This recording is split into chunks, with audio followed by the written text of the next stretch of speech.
love to start with Alicia. Alicia's from Chicago Abortion Fund. Alicia, can you talk about how abolition is connected to struggles for abortion and reproductive justice, and how activists can integrate an abolitionist framework into their fight for reproductive justice? Yes, I can. Thank you, Anne. And if folks need me to speak up at all, just let me know, and I'm happy. You can just be like, louder, louder, and I am happy to do so. But yeah, as Anne mentioned, I work with Chicago Abortion Fund. So I kind of start with my answer to this question in like a more literal way, I would say, in terms of barriers that we see come up for folks who are systems impacted, which is to say them or a loved one is formerly or currently incarcerated or in some way kind of entangled within the criminal legal system. That can actually look like a lot of things for folks who are accessing abortion, especially now that we have restrictions and bans on abortion that might necessitate somebody having to travel across state lines or multiple state lines to access care. So just some examples I can think of that folks that we've worked with have had to navigate. One would be, if them or a support person has a warrant out for arrest, it can be very difficult to travel or risky to travel. We've had folks who were pulled over while driving to their appointment and had themselves or a support person taken into custody, which kind of derailed their whole care plan. We've also had instances where folks have to kind of negotiate or notify a corrections officer if they're under house arrest and get permission to leave the state or to travel to a clinic for their appointment. So that's all to say, I think we really see and hear from our callers that these restrictions on mobility and kind of restrictions on their and their loved ones' freedoms are especially troubling when they're trying to access health care, but also just in general really difficult to navigate within their lives. I think on a kind of broad scale, when we're talking about abortion access generally, we know that the most dangerous thing about abortion bans and restrictions and people accessing abortion on their own terms is not necessarily what we might have thought of before Roe versus Wade or in the times before Roe versus Wade, which would be, self-managed abortions that were unsafe. In this day and age, we do have access to abortion pills. Not to say that, there are some risks that come with self-managing your abortion, just like all types of healthcare, but I think that we really focus on abortion medication is incredibly safe, but what isn't safe about self-managing your abortion outside of the medical context is fear of criminalization and real threats of criminalization that we see happening to folks who are self-managing their abortions, but also people who have other pregnancy outcomes like miscarriages.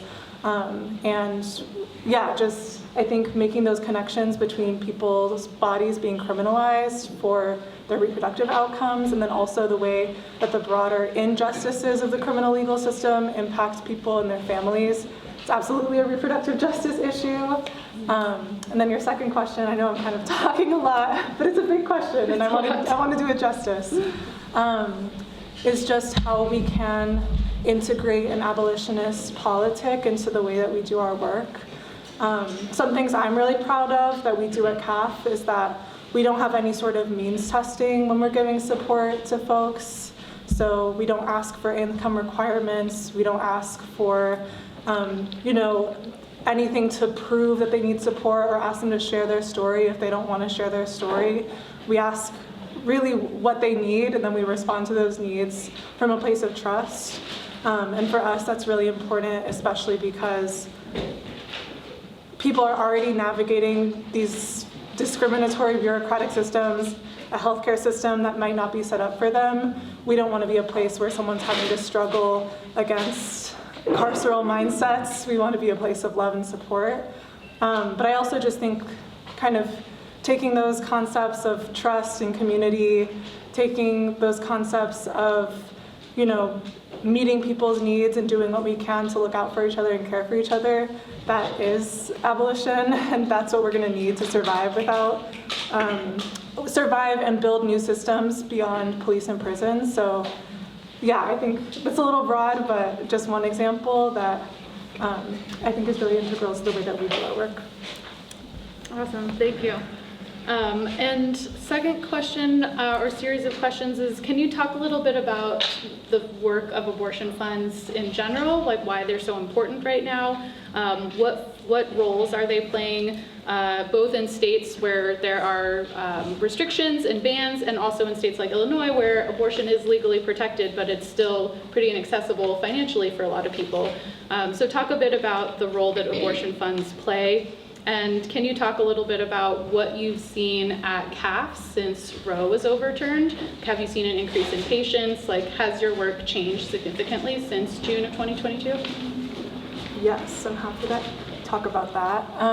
So first I'll answer your second question, which is just yes, the work has changed in so many ways and gotten a lot more complex, a lot more costly. And I think it's important to note that for us, the work has gotten more difficult and more, I guess there's just more of a demand, there's more need that's out there, but also for the folks that we're supporting, things have gotten so much more difficult, and each case just requires so much more individualized support, especially as people are traveling.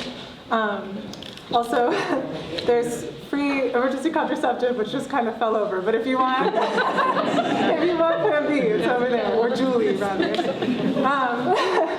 Shout out to the babies. But yeah, I think just to kind of paint somewhat of a picture, in 2021 we fielded 3,000 support requests, so that was kind of pre-Dobbs. Already that was a historic number for us. In 2022, that number rose to 7,000, and then last year that number was over 12,000. So we're just seeing this huge increase in terms of number on our helpline, the amount of people who need support accessing abortion care. And then if you think about each individual case, back in 2021, we really were a regional fund. We, of course, supported people from outside of Illinois accessing abortion care, but it wasn't anything quite like what we're experiencing now, which is that our kind of primary area of service is broadly the entire South and Midwest, but also we've last year supported folks from over 40 states. So it's really about connecting with people individually. Maybe that person has never been on a plane before. Maybe that person has never been outside their community before and needs that kind of step-by-step, really compassionate care, not just surrounding their abortion, but surrounding that travel. Maybe they have children that they need to look out for, which most of the people we support are already parenting, and childcare can be a really difficult barrier. So I think, it's impossible to really paint the intricacies of all the barriers that our callers face, because it really is an individual journey, and we try and be there in lockstep with the folks we support and just meeting them where they're at. But undoubtedly, as barriers have increased, just the scale, cost, and complexity of our work has increased. And then your other question. I was kind of just asking about the role that abortion funds play, in the landscape of abortion care. For sure. So for folks who aren't familiar with abortion funds, just to give kind of a TLDR of what we do, and every abortion fund is kind of different. We all work with each other. There's kind of a national network of abortion funds, so we definitely communicate to get people to the care they need across, especially now. I feel like we're always talking with folks from other abortion funds to get people where they need to go. But in terms of our organizations, we all kind of operate autonomously in that way. So there's this huge network. We all work a little bit differently, but the main thing is that we're helping folks who are facing barriers to abortion care overcome those barriers. So at CAF, that means that we provide financial support, so we help with appointment costs.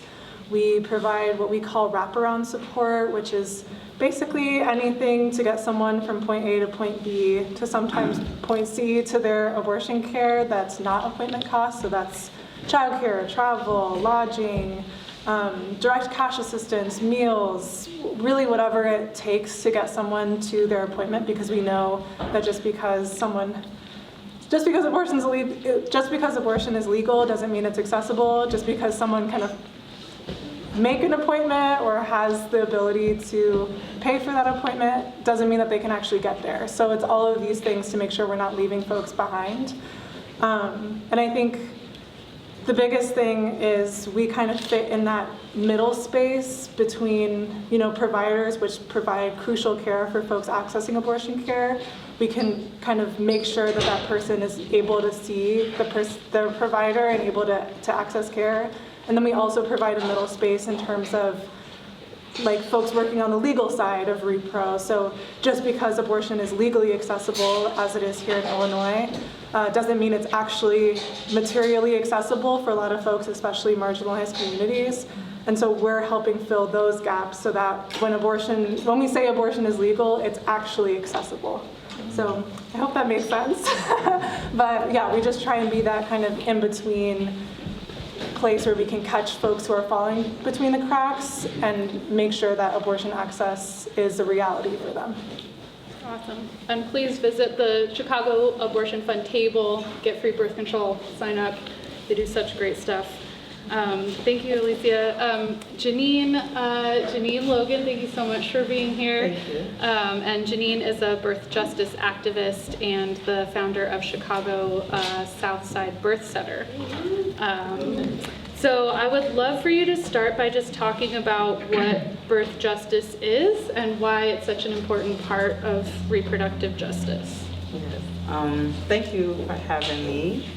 Birth justice is a central part of our founding principles at Chicago Southside Birth Center. Like you said, it is part of the larger context of reproductive justice, but what birth justice is prioritizing and censoring cultural safety, bodily autonomy, and liberation. And so I think it's really important when we talk about reproductive justice that we have those tenets in mind. And I know from my work, from my partners' work, community partners' work, that liberation is always going to be central to the work that we're doing, right? And so we're talking about shared responsibility for creating those freedoms for folks to access the care that they need and to choose the provider that they want, whether or not they want to have children, to have providers that look like them, who speak their language, who come from their ethnic and cultural backgrounds, who live in their community. And so I believe that birth justice in practice is centering people's experiences, their lived experiences, and their healing modalities. So when I am centering birth justice in my work, I know that that means centering the experience of Black folks and the healing modalities of Black people, and knowing that in that working with the client or seeing someone, that liberation is always going to be in the forethought of that. And so if we're centering birth justice in the larger reproductive justice movement, we know that means that we're having folks who have historically been marginalized in terms of getting access to healthcare in systems that are harmful and traumatic. So we're talking about Black, Indigenous communities of color, we're talking about queer and trans youth, we're talking about, elders and poor people, and like all the people who are systemically left behind intentionally. If we're censoring their experiences and creating access for care from folks that look like them, then everyone in the long run is going to be able to get better care. And that's birth justice. And can you talk a little bit about how racial disparities in reproductive health care have increased in recent years? And is that tied, do you think, to some of the new abortion bans and restrictions? Has that always existed? What has changed in recent years? So racial disparities have, I don't know, it's a good question, because you can look, I'm just gonna grab something accessible. This is like no shade, but like Marsha Dimes just released a report saying that birth and maternal health outcomes have gotten better in recent years, right? And you can look at like state data, or you can look at data that shows that maternal and child health is data is improving, but if you look at a micro level, like looking at neighborhoods, looking at communities, those communities are worse. So the disparities are increasing, if that makes any sense, right? So as certain communities are getting better, it's increasing the gaps for communities that are not. And historically, that's because of all of the isms and the oppression and the colonialism and racism that we've experienced, right? So we're looking at communities that have lower income. And we know communities with lower income have higher rates of not only mortality, but morbidity. So these are people who are like having children and then having to have physical therapy for the rest of their life, or infections, or increased, cases of like poor health because of the treatment they received during the time that they were giving birth or postpartum or pregnant. So it's a yes and no. Things are getting better, but not really for the people that the system has always wanted to not get better. Those are getting worse.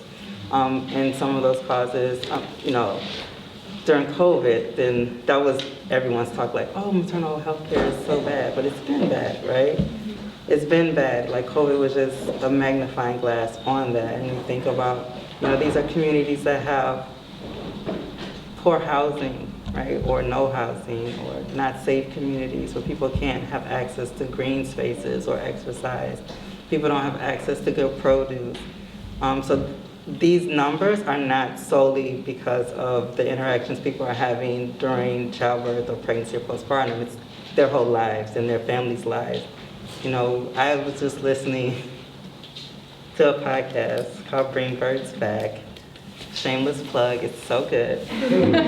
But one of the researchers were saying that they were doing research on how noise affects birds' fertility.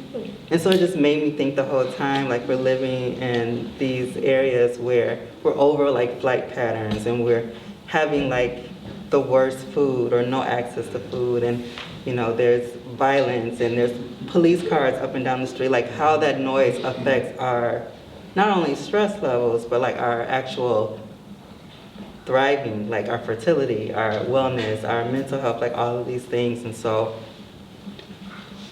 I feel like I'm tangential now. To answer your question, the gaps are getting bigger, and these are all of the reasons why.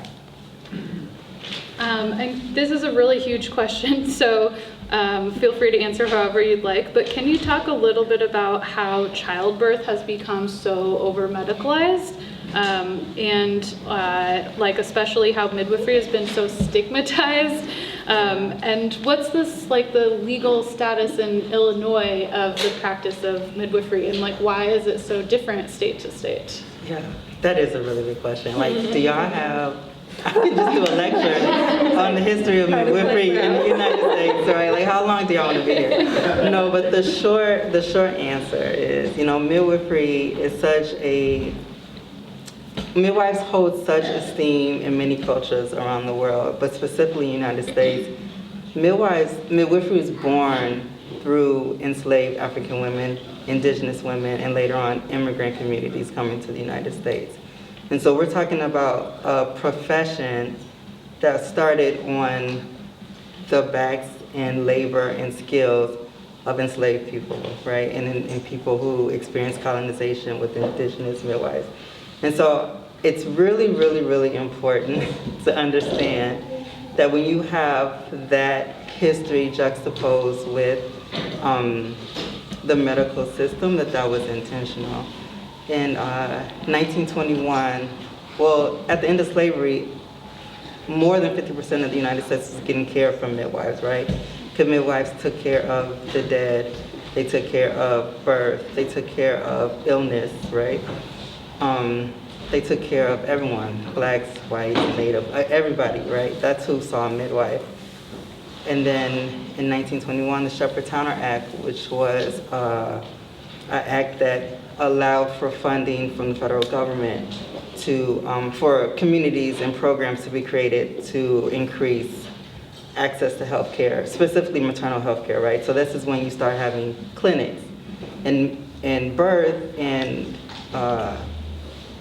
birth essentially was taken from the community and looked at these programs as this is where birth should happen, right? So now we're creating systems on top of these traditional and indigenous systems on how to care for people. We have thousands of clinics across the South, nationally, where this is the better place to have a baby.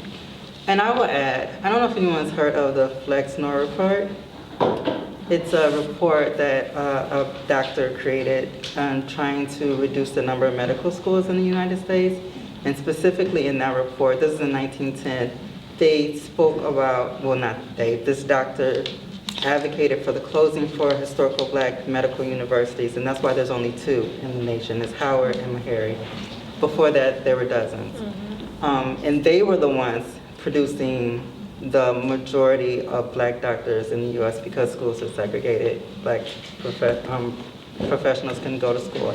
And it was the same thing with midwifery, because what this Shepherd-Towner Act did was not only create these clinics, but they created programs where these midwives who have been working and living and owners of this knowledge had to then train and get licensure to continue their practice.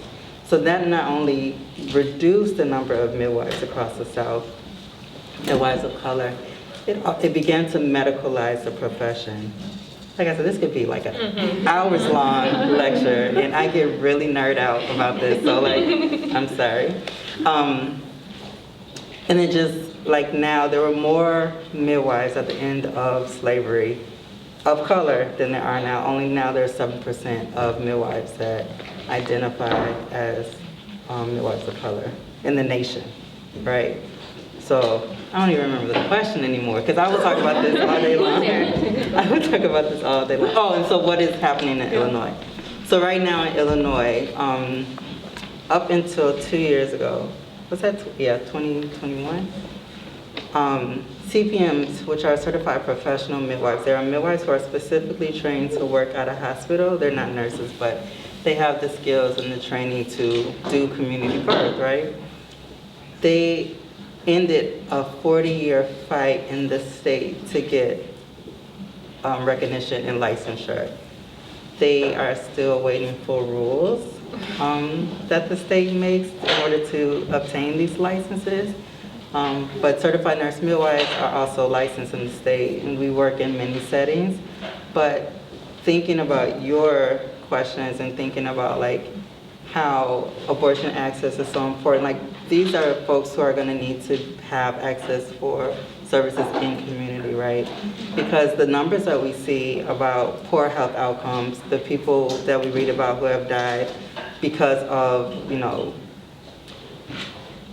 preventable causes during pregnancy, labor, and postpartum, that's all in the hospital. That's not us. That's not us right here, right? So I really feel like, you asked about state to state.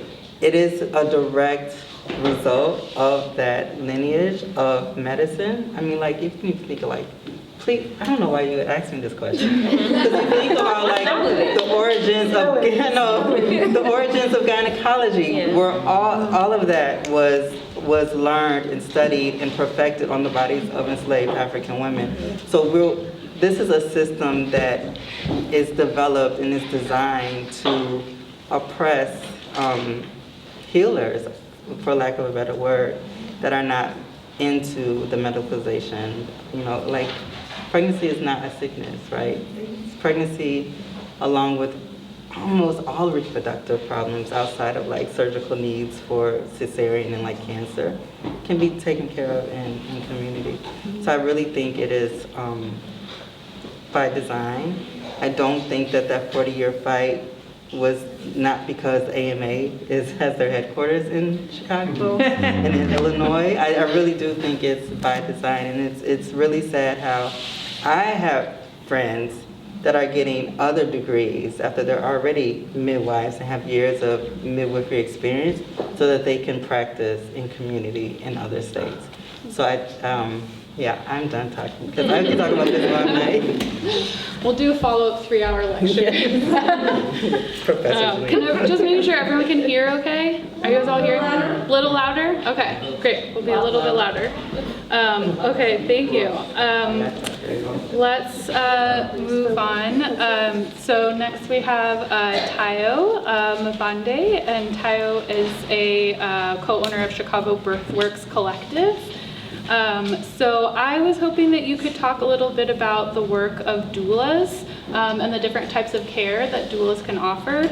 And then maybe if you could talk a little bit about how maternity care deserts are expanding, so many maternity wards are closing, and how is that affecting your work? For sure. I'm gonna talk loud, y'all, because if I don't exert the air out, it's gonna go somewhere else. So, okay. Number one, what doulas do? Our work was born because midwives existed. Number one, so we are not folks that served any other capacity except to support birth in the community, and then all of the acts of reproduction. So, if there is an expert there, that expert needs an assistant. They need somebody who's gonna follow up. They need somebody who's gonna make sure this person took these herbs. They need someone who's gonna go back by the house and get up all the trash, bring some more food. That's where the doulas come in. So we are really, and have historically been, not called doulas for a very long time, but we have been those sort of like placeholders in all the places. And so we glean whatever expertise we need to have so that we can fit in the places where we need to and make sure the system keeps going.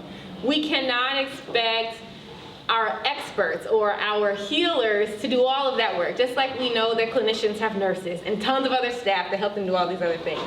So doulas, this is the way that I imagine us practicing today. We are really piecing together all of the parts of this country's maternal health care system that are just missing. So things like people becoming pregnant and not knowing what their cervix is and how it works, or not knowing the language that's going to be used in their place of birth. So if we're talking about effacement, you cannot expect someone to have birth autonomy or to try to be pursuing birth justice if you're using language that has been gatekept from them all of their lives. And you know they're not gonna understand that, but you're gonna look them in the face and say, I think you're leaking amniotic fluid. Instead of saying, girl, I think your water broke, you know? So we make sure that there's always that space of connection. You're not going to come into the care of a doula and still be responsible fully for navigating these waters or this kind of path that, as Janine said, was not made for you to succeed at. So now what we're seeing though is that doulas have historically kind of fit into all those places, but the holes are getting bigger. And so now the doulas have to do even more than we've ever done. So do my doulas occasionally catch a baby because a midwife couldn't make it because that midwife is trying to serve such a large area with a small support team? They do. Were they trained to do that? Probably not, but they prepared themselves and made sure they had some gloves with them. So we are really stepping in all the ways, and it's our job to pay attention and also vocalize. There's a big gap right there. These people are coming in, they don't know these things, and we're having to teach these things that we would hope people understand. We're talking about alternative options. We're talking about, one of my favorite things to talk about as a doula is induction. It's such a big deal.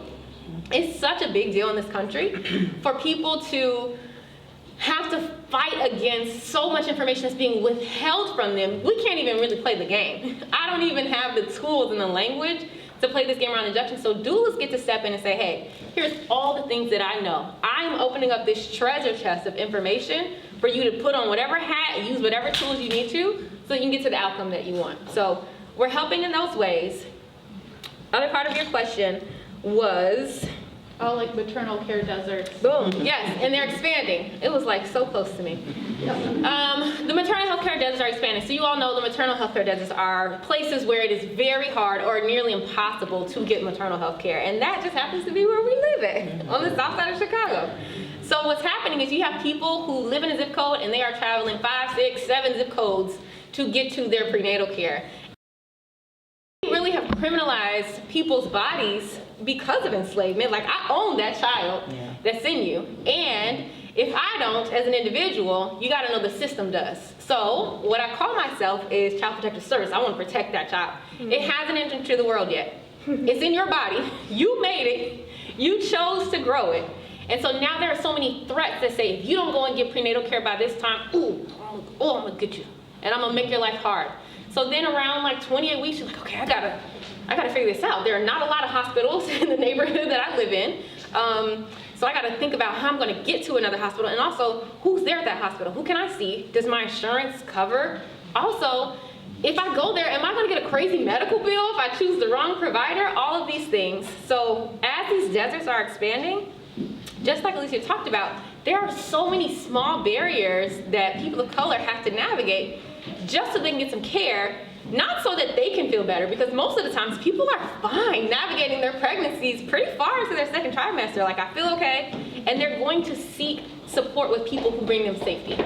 So if it's my friends, if it's my community midwife, if I'm calling Janine, like, listen, my back is hurting and I'm super nauseous, what can I eat? I'm going there before I go to the hospital. But there's always this threat of being criminalized at some point. So I know I have to get prenatal care. So then you're having to just jump through all types of leaps and just over alligators. You gotta take a bus and a train. I was pregnant with my third child and I had to drive 45 minutes from the south side of Chicago to Berwyn to get to a birth center, only for the midwife to tell me, if you are more than 15 minutes late, I'm like, lady, I am in here, and if you don't see me and these kids today, I will never come back here. I will never come back. And that woman told me, it's because of people like you not coming to the prenatal care that we can't keep this place open. I'm like, well, here we go. This is such a wonderful example of how this system's flaws now follow me. So I have to be like, hey, you two kids, get it together. Because if we don't make it to this appointment, other people won't be able to get this care. So these maternal health care deserts expanding are putting so much pressure on pregnant people, where I should be able to see a clinic in my neighborhood and know that I'm gonna get high quality care, that my insurance is gonna cover any care that I need there. And if I need to get an elevated level of care, I'm gonna be transferred to a facility where there will be someone who is able to culturally, ethnically, basically all of my identities represent me and provide me with the care that I need. So we have to make sure that we're not like so centralized in our unique bubbles that we think, oh, the train comes over here, they could come down here for this. Like,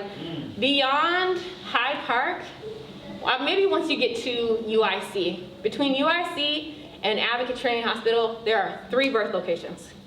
3. From the tens, y'all, all the way through the hundreds. There are 3 hospitals that you can deliver. St. Bernard can't deliver there. Yeah, oh, you can go to Stroger, or you go to, yeah, you could go. You can go to County Hospital, you could do that. But it's so minimal. But we think of Chicago as centralized so far from the south side that like a maternal healthcare desert, like what? In this city? All the hospitals are so far beyond us, and that is exactly where we are like showing up to meet racist, historical, just bad practices. So I traveled an hour to get this back, just like I drove 45 minutes that time to just face this terrible midwife. This terrible midwife. It wasn't. No way it could have been. So that's like the big picture on the maternal healthcare deserts. They are growing because hospitals are seeing people in those neighborhoods don't even want to stay at those hospitals. Yeah. Even though Chicago is the most accessible for the middle ground of the south side, a lot of people are like, I will not.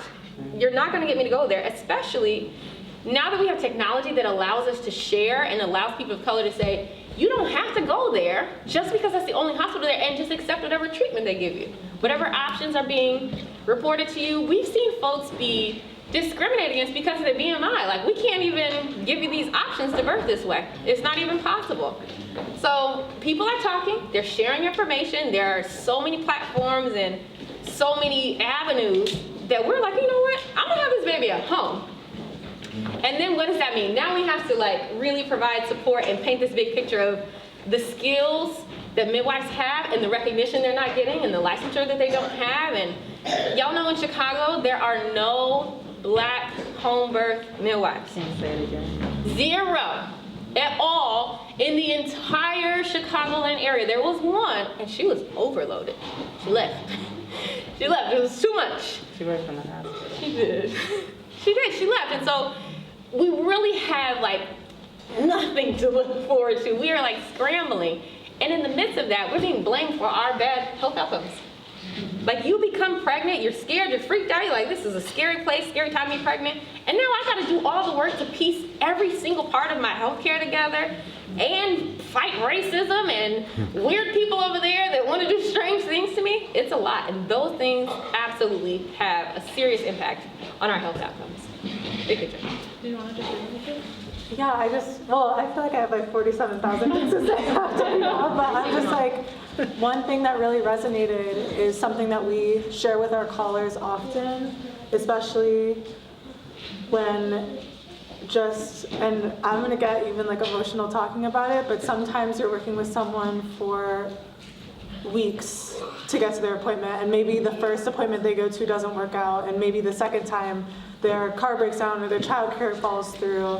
And I just think that we always try and emphasize these barriers are not individual failures, they're systemic failures.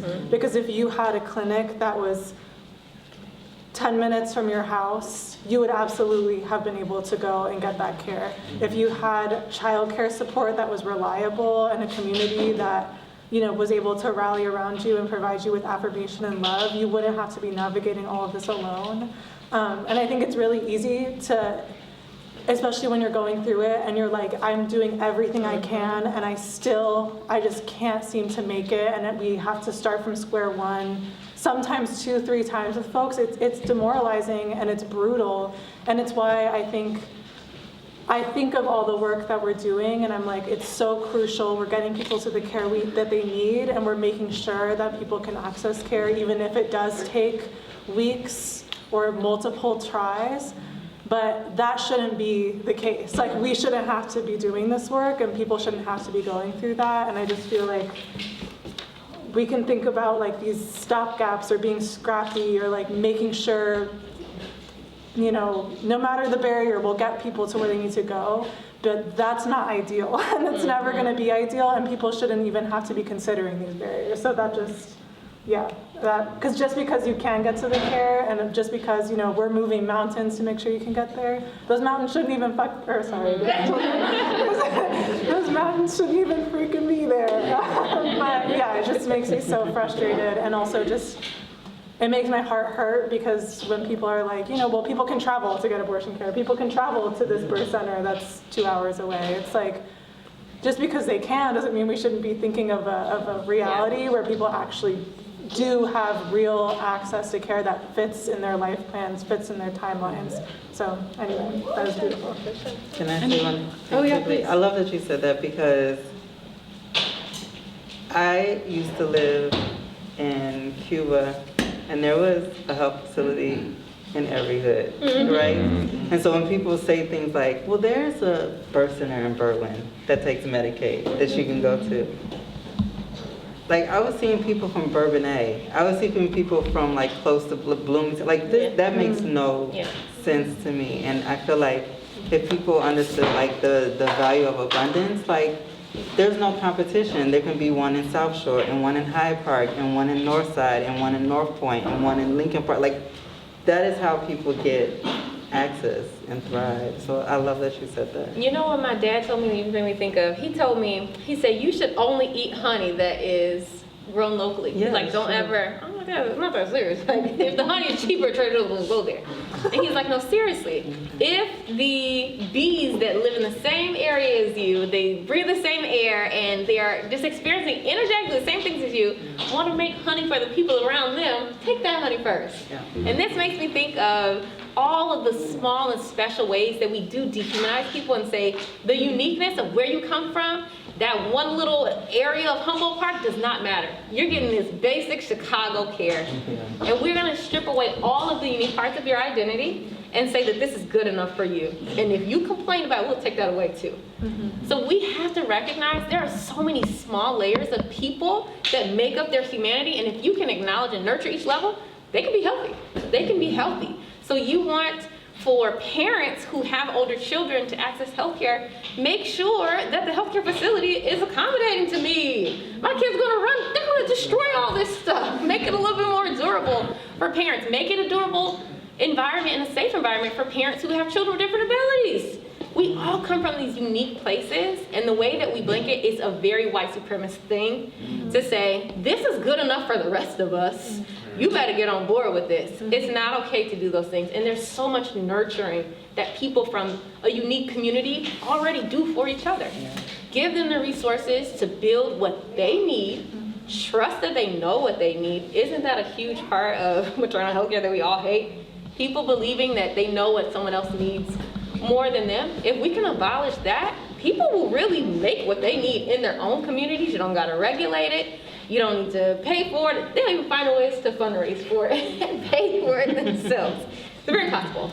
So I have another question. We're going to come back around yes, at the end sorry. and talk about obstacles. Lisa Battisfor, you are the founder of Reproductive Transparency Now. I would love for you to talk about what a crisis pregnancy center is and how prevalent are crisis pregnancy centers in Illinois and in the country. Yeah, and I think Tayo gave me the perfect segue for this topic. This was a good order. Think about all of these gaps we talked about, these racial disparities, this lack of resources in communities. Well, I'll tell you, organizations that have plenty of resources, Yes. that are locating themselves in all of these communities in such great need, are crisis pregnancy centers. And I want to be really clear, because I think there's a misunderstanding about what a crisis pregnancy center is. And some people are under the impression that, oh, well, they just don't provide abortions, so what's wrong with that? What, so we can't have places that don't provide abortions? That's not what it's about. As Tayo just mentioned, you can't be dealing with people who have already decided they know what's best for you before they've even met you. And that's exactly what crisis pregnancy centers are. Okay, so CPCs for short. They have already decided that nobody should ever be getting an abortion, no matter what.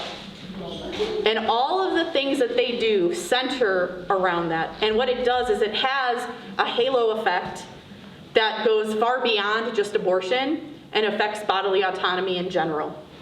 Okay? So to give you an idea of how much it is stealing away from community health in our city, and our state, and our country, and frankly the world, right? Crisis pregnancy centers are bringing in 5x donations from private donors per report from NCRP in 2022.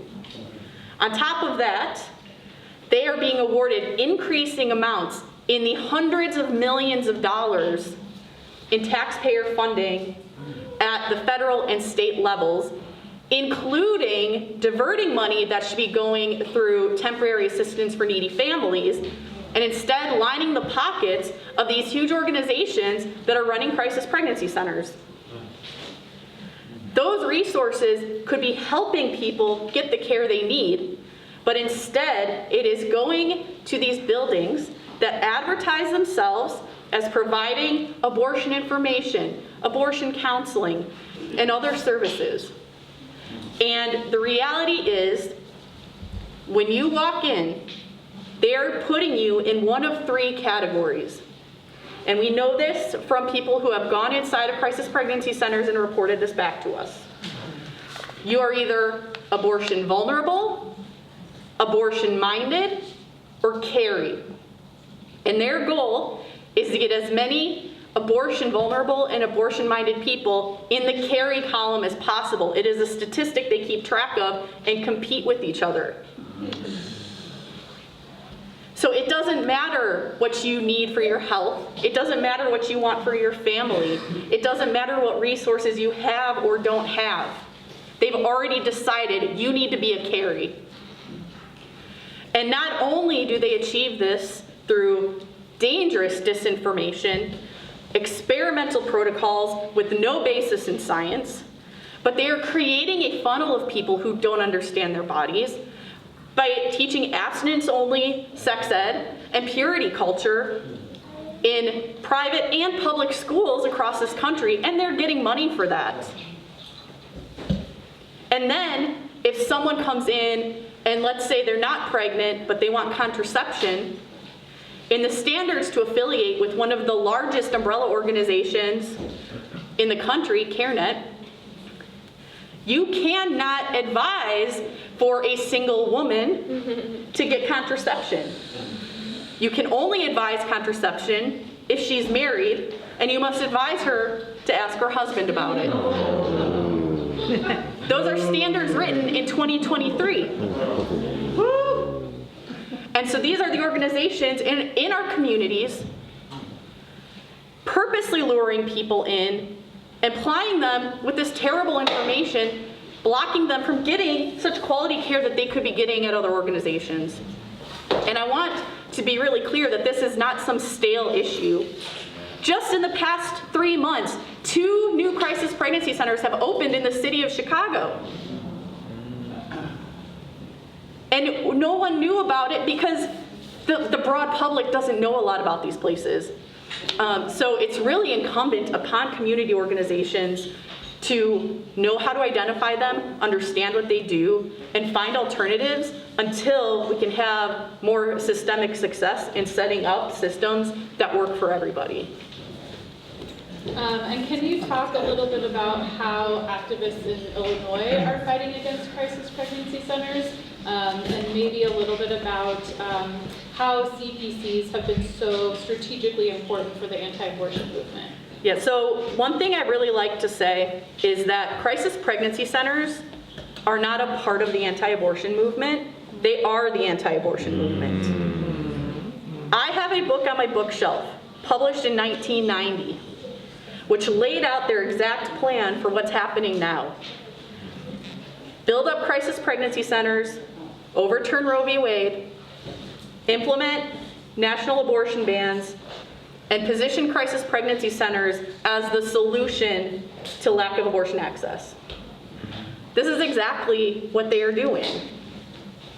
Okay? In Illinois, this is a particularly important battle for a lot of the reasons Alicia mentioned earlier, which are for those who are, for lack of a better word, fortunate enough to be able to travel to get abortion care. They're coming to states like Illinois. This is a hotbed of activity for anti-abortion groups for that reason. That's why they're opening up more crisis pregnancy centers. That's why they're always located very close to abortion clinics, including the one that opened just late last year, literally being next door to a Planned Parenthood. So in Illinois, last year, it was a very busy year. There was legislation brought forward by the Illinois Attorney General, and we got on board with it because it was based on a successful law in Connecticut, which addressed deceptive advertising by crisis pregnancy centers, and essentially gave the Attorney General's office the power to enforce the law and bring civil action against crisis pregnancy centers if they were found to be deceptive. We went through all of the steps in this process, right? So it passed both chambers of Congress. It went to the governor's office. He signed it. The law was enacted. Within an hour, there was a federal lawsuit filed by major abortion groups, which was totally predictable. This was exactly what we expected to happen. It was brought in front of a conservative judge up in Rockford. Again, very predictable, exactly what we would expect to happen. And over the next few months after that, inexplicably, the Attorney General decided to settle with the anti-abortion groups and agree that he wouldn't enforce the law and a permanent injunction was issued. So there's some work we have to do in understanding the political machinations behind what led to that outcome. But I also think it underscores the importance of community again, because at the end of the day, that law went through every process, was enacted, was a law for all of a week, and still all it took was one politician to back down and not have any meaningful comment about it for it to be completely undone. So at the end of the day, politics, while necessary, can't always be the solution for some of these issues. So it's important for us to talk about the reality of what crisis pregnancy centers really are, what they are doing to people. And I'm sure that multiple people on this panel have personal stories or people they know or have worked with who've experienced different extents of issues. I know I personally have heard some very disheartening stories, some very traumatic stories from people. But as long as we continue to accept the narrative that they're there to support women and support babies. They just don't provide abortions. We just can't accept that narrative. It is absolutely untrue, and it ignores the reality of what's really happening. It does. And so, obviously, like, Janine, I'm like you, like, I could go on about this for 3 hours. I have so many details, and there are many opportunities for us to dive into those, so just know that, like, when you have a chance to talk about it, to educate someone on it, or to send them to resource to understand more, please take that opportunity, because even other organizations who are well-meaning unknowingly send people to crisis pregnancy centers, not realizing what they really are. Very good. Lisa. All right, and Mary Bowman is a nurse practitioner and professor of nursing at DePaul, longtime abortion provider and trans healthcare provider. Mary, can you talk a little bit about how we can expand access to medication abortion and talk a little bit about how telehealth has changed abortion access? Yeah, absolutely. So we are expanding access to medication abortion. You also gave me a great segue, Lisa. I mean, what everyone is talking about is communities of care building up and being invested in, and folks getting involved on the ground, and not waiting for politicians who make empty promises to move on anything. We have to take care of each other. And so medication abortion is becoming more accessible because communities of care have sprung up both pre and post-ops to provide people with safe medication abortions. And there are ways that we can further legal access, absolutely. So mifepristone, one of the 2 primary medications used in medication abortions, is currently under a lot of legislating from the FDA, from anti-abortion lobby groups. And right now we're kind of in a lull with that. Like, it should take a few years before we get a final verdict, but it's all borrowed time, right? What Lisa said about the rights, the structure of their plan is very true, and they've been very successful. So making medication abortion more accessible, I think it should be available over the counter, but we also should make it more possible for people to prescribe it. So whether you're a nurse practitioner, a physician's assistant, a direct entry midwife, all levels of people, registered nurses should be able to help people get abortion medications. It should be stocked in every pharmacy. It currently is not. You have to have special certification to even stock it in your pharmacy. So there are levels of restriction that we can slash through officially, but there are underground networks, even overground networks, that are slashing through those levels of restriction. Telehealth, similarly, in the United States, telehealth has had kind of a storied legislative couple of years, but we're currently able to provide medication abortion through telehealth, through remote care, up to 11 weeks in most places, and where it's legal. But once again, all of those gains, all of the laws that we've gained around telehealth in the United States come from communities that developed care networks around medication abortion in Mexico and South America, Latin America, just activist networks of people who were affected by these issues, similar to the ways that community has come up and been shoved down in all these areas of reproductive justice. I'll stop there. I know where. Can you talk a little bit about, so we've talked a lot about the rights and the anti-abortion movement and their plan and how incredibly effective they have been at advancing that plan. Can you talk a little bit about how attacks against abortion access have paved the way for attacks on trans healthcare, and how we have kind of a common enemy who are kind of using the same playbook, kind of attacking trans rights and attacking abortion access? Yeah, I mean, they are literally the exact same people. The Venn diagram is a circle. So, you know, we are currently seeing an exponential increase in proposed legislation to limit access to trans health care, not just to young people, though that is primarily what the legislation is about, but also for consenting adults, which should be, you know, in the same vein as abortion restriction and ban, we should be seeing attacks on adults pursuing consensual voluntary health care as a bad direction for our country to be going in, regardless of what you think or don't think about trans people or abortion. These are they're coming for us, right? They've already been coming for us. So but they are literally the same organizations.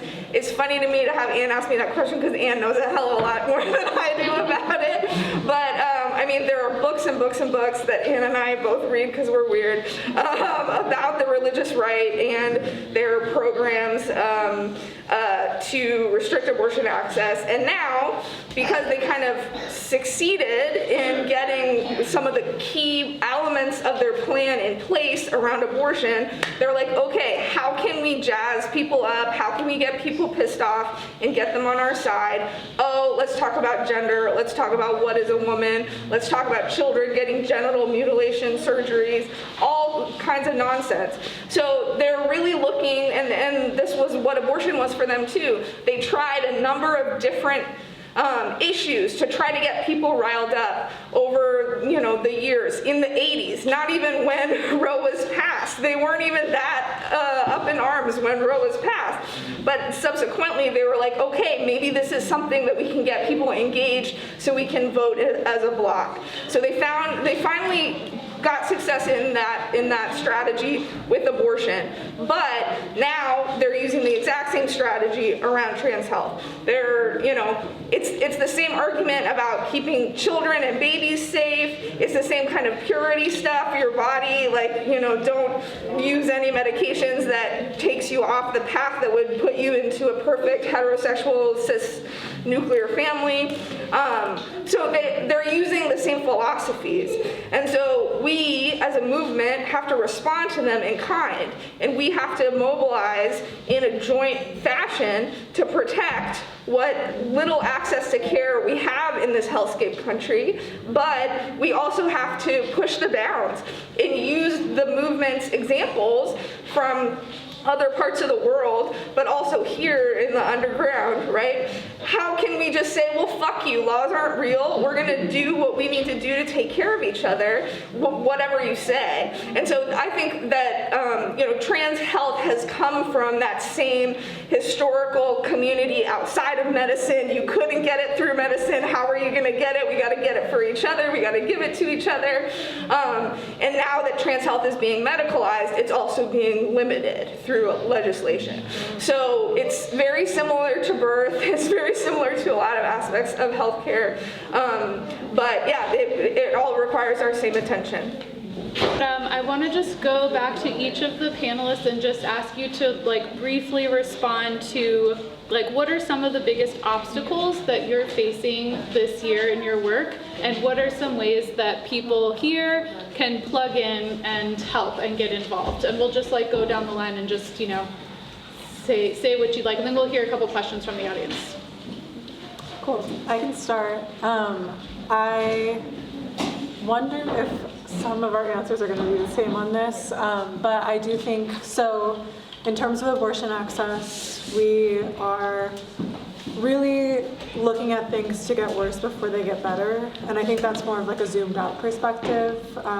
There's a lot of really exciting ballots. Abortion is a winning issue. We know that people want abortion access, and so we're just kind of waiting to see. I mean, obviously there's some that are, yeah, I'm not even gonna, I don't want to get too into the weeds, but basically there's some abortion measures on the ballots in various states that could be promising. There's also, we are looking ahead to a potential 6-week ban that we're pretty certain is going to be implemented in Florida here soon. We know that in the first 6 months after Roe, like The official studies have come out. Illinois was the state that had the highest increase in abortions across the country, and Florida was number 2.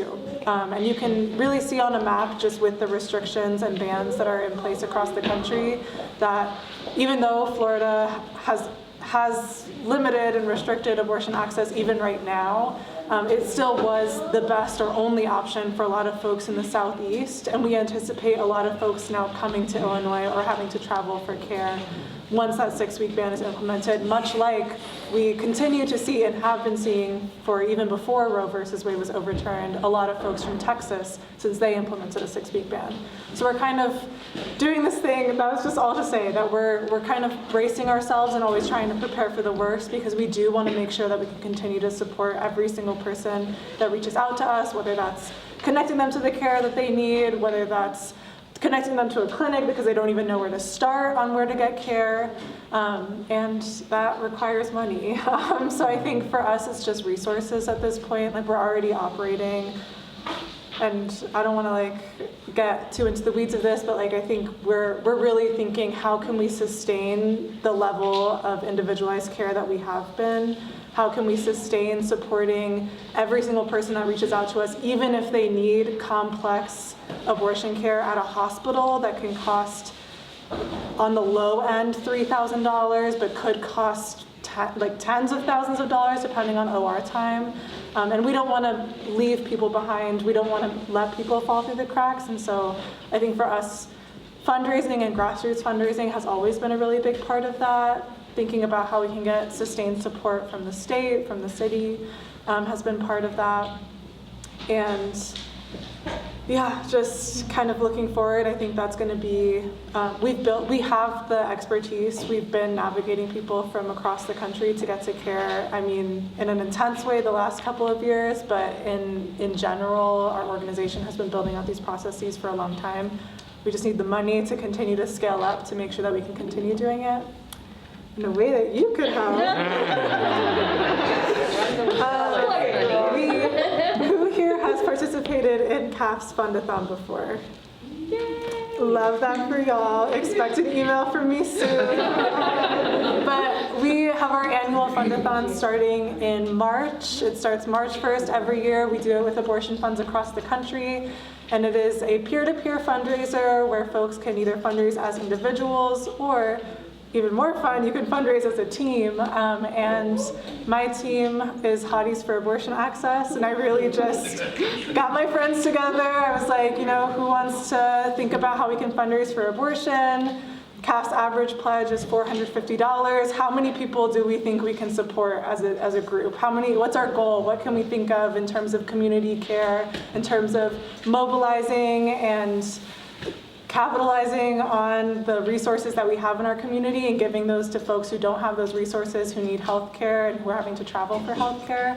And it's super fun. We have a party at the end that's always really fun. Maybe folks who have been here can attest to that. But if you're interested in getting looped in and kind of remembering that I told you that because you're like, oh, I think I can do that, and I know people with money that would love to donate to an abortion fund, see me at the table and I can take down your email. That's the biggest thing right now. I'm trying to be different. Give her some money.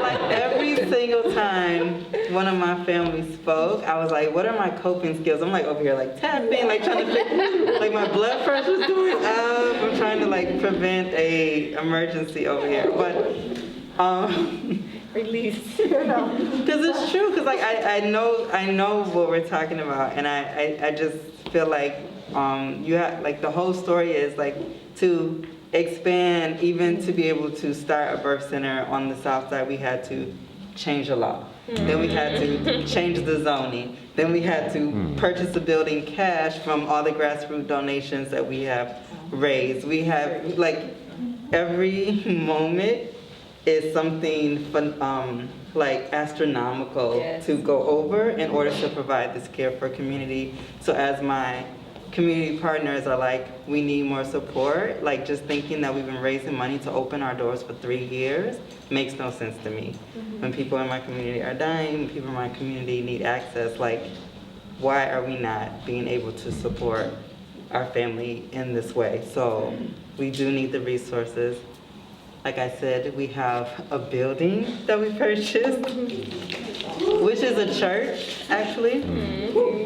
And the pastor took his diplomas and a Bible and like 2 lamps and left the building. So we literally have a fully, like I can have service on Sunday. Like, we have pews and choir robes and like coffee pots with coffee and like a 30-pound bag of pinto beans and like we have a church. So if you all want to come and help us like inventory the church, because we need to sell stuff to raise more money for the opening for Chicago Southside Birth Center, let us know. We will add you to our community days so volunteers can come and help like create spreadsheets of like what's in there, who we can sell it to, how much we want to sell it for, empty it out so that we can open up, y'all. Like seriously, it's been a long time.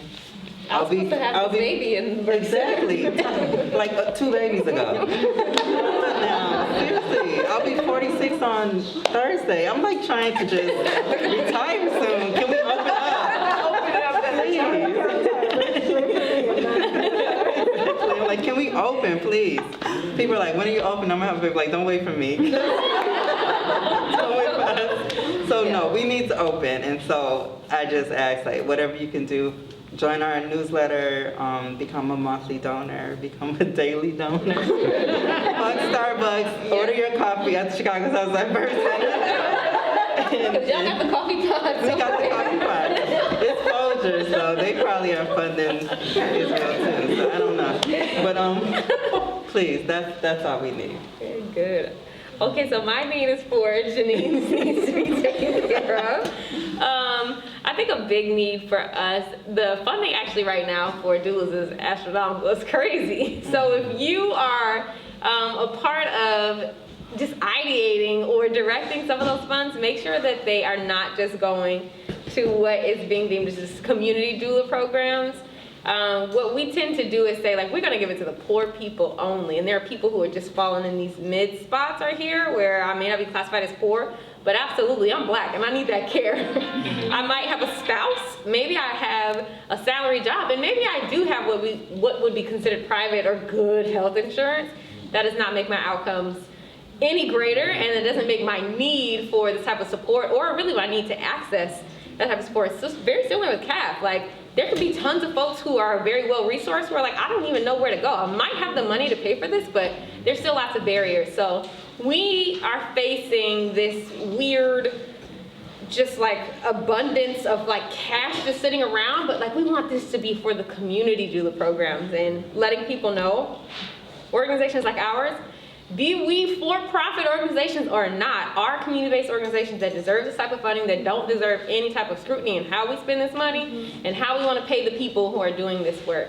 So one of the big barriers that we're coming up against is folks not having a true understanding of what doulas do, and therefore the cash that they put behind our work is terribly dysregulated, and it impacts what we're able to do. So we're seeing folks offer, like, we want to have 3 full-time doulas serve 300 families. That's going to be terrible, terrible outcomes. So make sure that people understand really what doulas do, and talk to people about doulas, y'all. We know about doulas. You may have heard it because you all listen to certain stuff. Your ears are peaked to it. But everyone has to have a really good understanding of doulas being an essential right.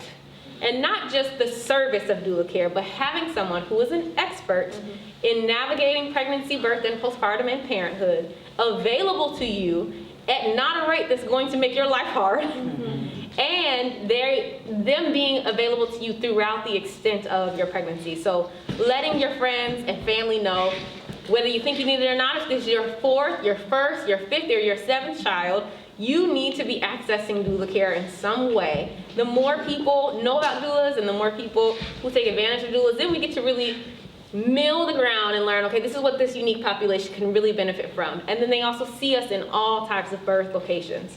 So we have people who are like, well, I don't want to have an unmedicated birth, so I don't need a doula. You absolutely do. Because doulas need to be in the space of folks who are receiving medication throughout birth, so that doulas can advocate for making sure that the person understands what they're receiving if there's an adverse outcome. Does the person know how to navigate that? Do they know where to find the patient navigator in the hospital if something goes terribly wrong? So talk to every pregnant person that you know, anyone you know who wants to reproduce, and then also folks who don't want to remain pregnant can still access doula care. Absolutely. So we are here to fill every single hole in reproductive care. So that means that folks in the community have to do a little bit of digging and come to us if you want to learn, you know, what all the things that we can do. But also we need to make sure that as we are getting the ammunition to go out into the world, that things are primed for us and that we can still maintain the sense of integrity that we have as birth workers and birth keepers and not be funneled to all the same terrible paths that lots of our favorite community health workers and community healers have had to go down. Like, we don't want the same thing that's happened to our granny midwives and ours, like underground midwives, what we call them now, but they were above ground midwives. We don't want the same thing happening to doulas. So make sure that we can protect our work and that the funding goes to folks who are already in the community.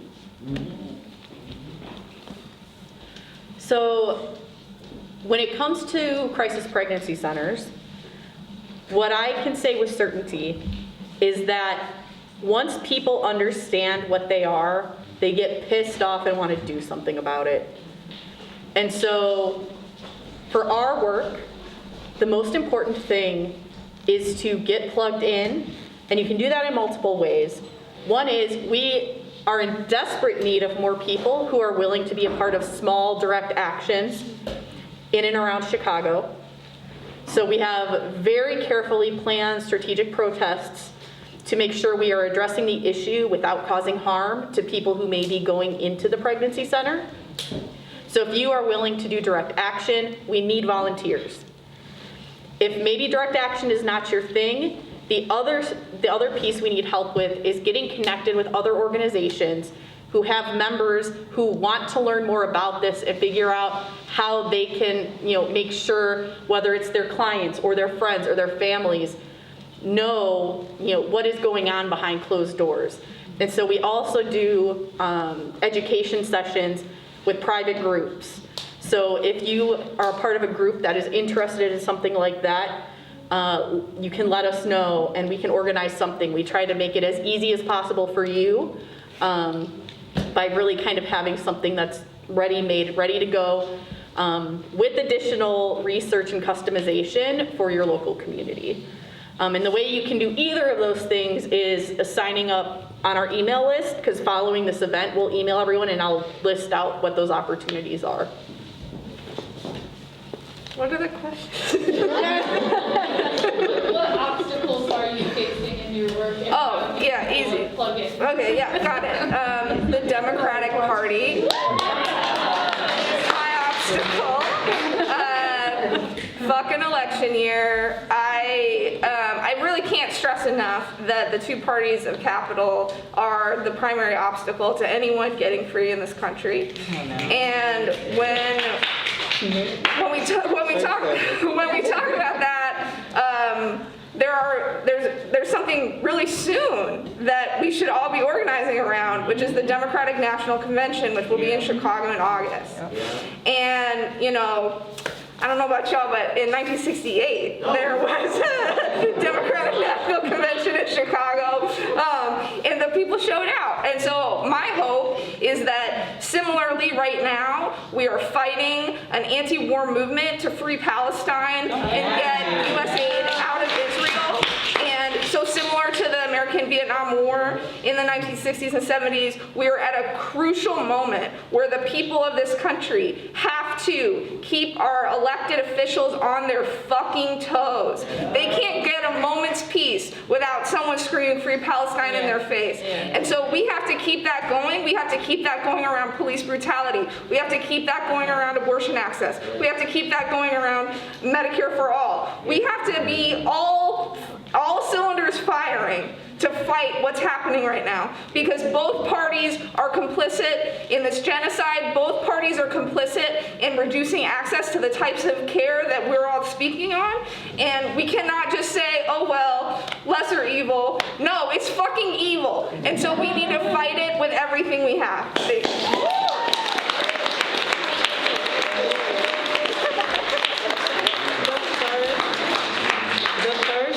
Service with I'll be there. I'll be sweaty.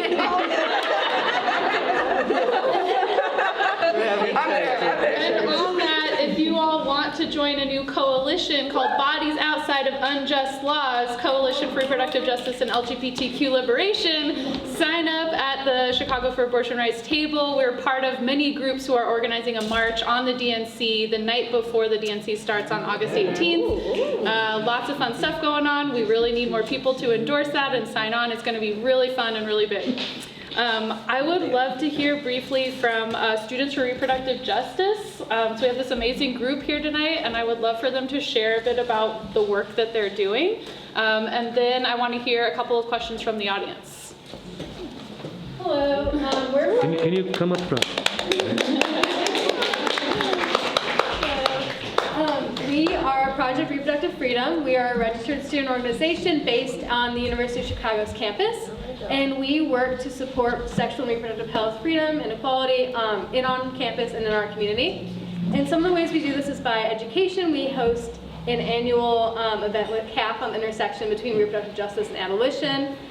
We also host the Jane Project, which is named after the Janes on the south side of Chicago, where people can ask anonymous questions about sexual and reproductive health and then have them answered.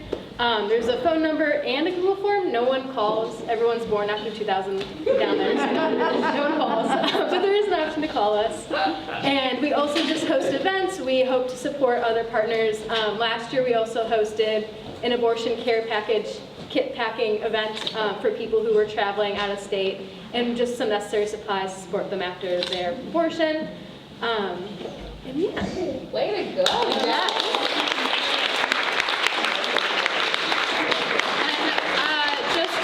After we finish up, please go visit all of these tables. We've got some really great organizations here.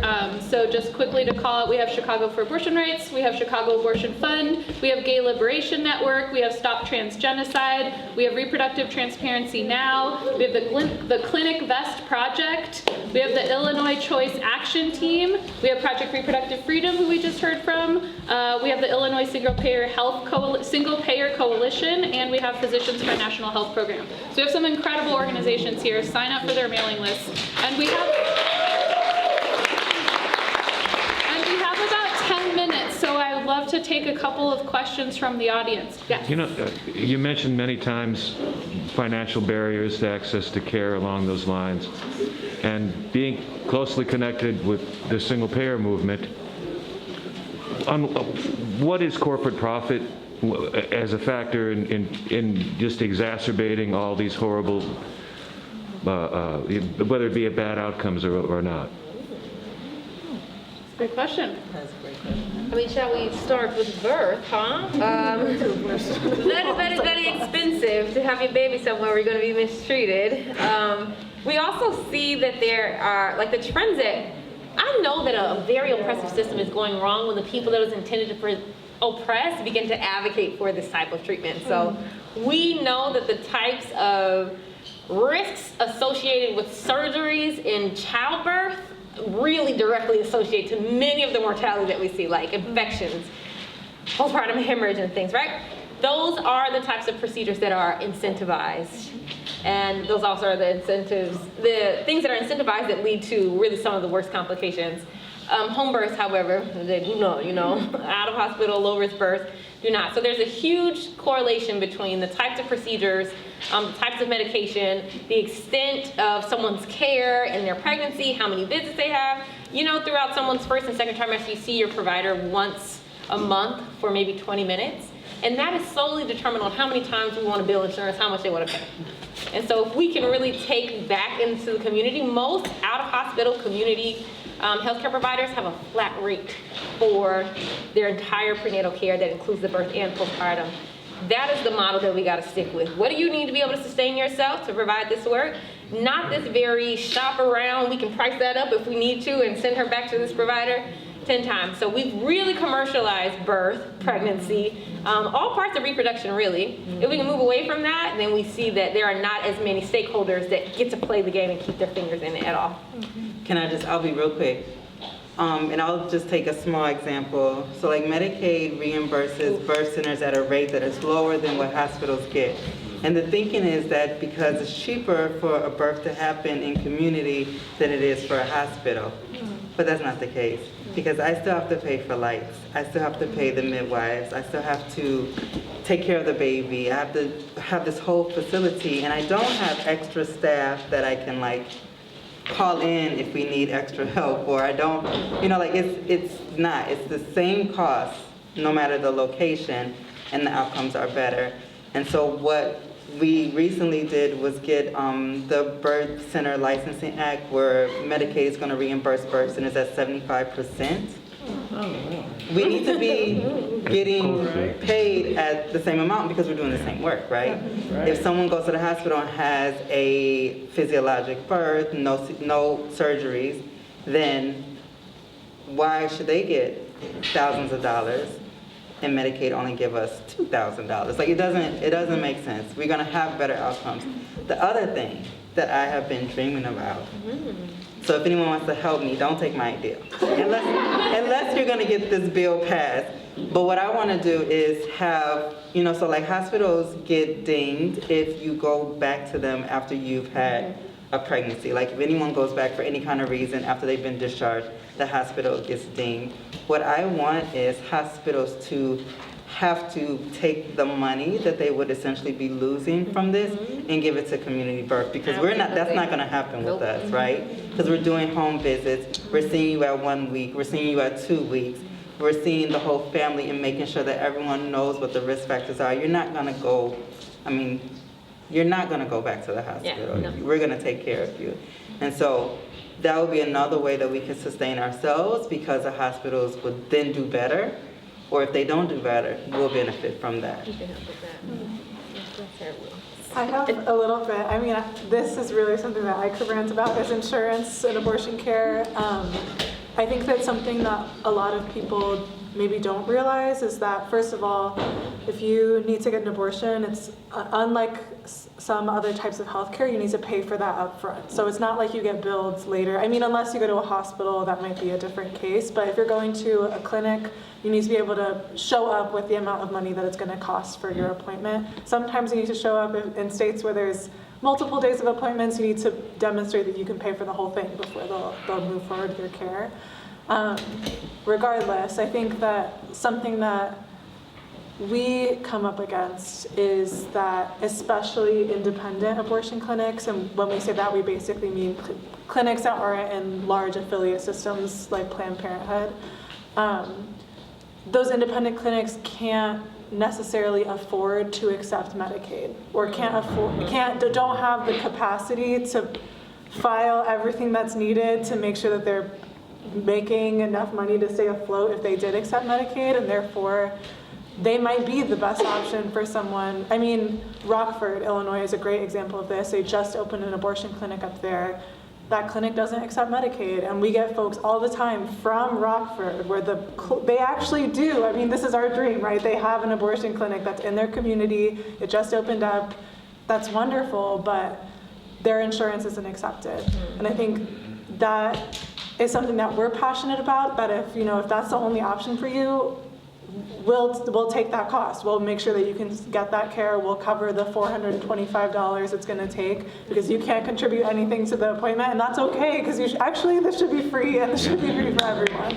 So I think there's that piece. There's also the piece that abortion has been so siloed from other types of reproductive care that, thankfully, in Illinois, we passed the RHA, or like the Reproductive Health Act, if people have heard of it. But basically, that means that in Illinois, private insurers that are based in the state of Illinois need to cover abortion care at the same rates as they cover like any sort of care related to pregnancy.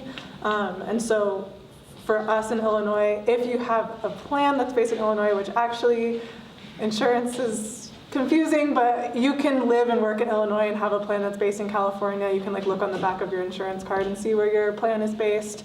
But we get folks all the time who have private insurance that might cover their medical needs if they were to continue a pregnancy, but will absolutely not cover them having abortion care, which just doesn't make sense. And sometimes their insurance actually does cover abortion care, but they got on the line with someone on the insurance hotline that's just because of stigma thinks that it doesn't cover abortion care, or they don't want to share that it covers abortion care because they're anti-abortion. And abortion care is urgent health care, and people don't have time to haggle with insurance companies about that. So for us, I think both, like Janine was saying, in terms of like actually making the process for accepting Medicaid be something that is enticing and beneficial to small independent clinics and doable for small independent clinics makes healthcare more accessible.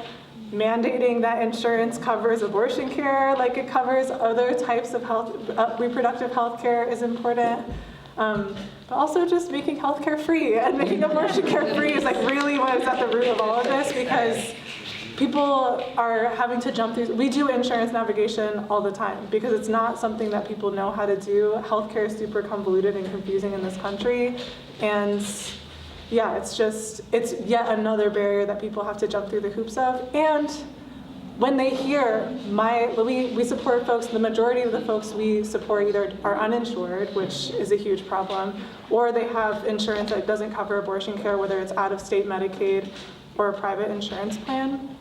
When they hear that their insurance doesn't cover abortion, what that's saying to them is that abortion isn't health care, and you don't deserve to have support in accessing this care. And that's not right, and obviously I'm always there for them, like, we're gonna help you cover this. That's not right, it should be covered, but what does that institutionally say to someone when it's not considered health care by your provider? It's just absolutely ridiculous. And what these financial gaps create is exactly why crisis pregnancy centers are able to infiltrate our communities. Because then when people can't get the health care they need, then they see the sign for a free pregnancy test, free ultrasound, not realizing that they're not getting actual medical care and they're not getting regulated care. So these things are all intertwined, and I think that's what makes it kind of so overwhelming to figure out how to tackle. I will speak to the comrade who talked about the Democratic Party. I mean, I think that I disagree with you. I think we won those things because there's a movement that's fighting to win those things. And it's not because they're Democrats. We got an amazing victory under Rauner when he let Medicare cover abortion costs. So, and his reasoning behind that we might take issue with, but I think that, the only reason that we're having any victories is because we're pushing them from below. And it's not because it's a Democrat in office. It's not because we're voting blue no matter who. It's because we're fighting no matter who. And that is what is required to get this stuff passed. And I see you roll your eyes at me, talk to me later, but I don't think that the Democrats are it. The Democrats lost. We lost Roe, the thing that they've been campaigning on for decades. They fucking lost it. So why are we rallying around their losing strategy? That is not where I'm going to spend my time. I'm going to spend my time in the streets with the people who actually make the change. One more question, yeah. Yeah, I was just wondering if anybody wanted to comment on the number of strikes, especially in healthcare. Nurses have really kind of like led the way in terms of safe staffing from West Coast Kaiser Permanente, New York Montefiore, I mean around the country, and SEIU has been really kind of like leading the way in terms of addressing not only staffing issues but also the impact in terms of patient care. So comments? Yeah, this is my area of research, so I'm happy to talk to you more after the talk, but absolutely that's one of the areas that we're seeing people organizing really effectively and coming out in support for things that so-called progressive legislators wouldn't back, but they're getting pressured by unions, and the unions are forcing their hand. And so that's definitely a way that we need to leverage our power. And we saw, as you said, nurses going out on strike during the height of the COVID pandemic, the first height. Now we're in the second height. But during the first height of the COVID pandemic, we saw that nurses were the people who were pushing for public health initiatives, we're pushing for masks mandates, we're pushing for people having safe testing, free testing, all those things. And so no one's gonna do it for us. we have to use whatever we have to fight. So organize your workplace, whether you're in healthcare or not. Organize abortion clinics so that costs are lower for people, so that people can have more wraparound care, so that we're more embedded in our communities instead of being siloed. But yeah, unions are a huge part of the strategy. All right, I think we have to wrap up, but please stick around, come talk to folks. Thank you so much to all of our speakers. Thank you, Alicia. Thank you, Tony.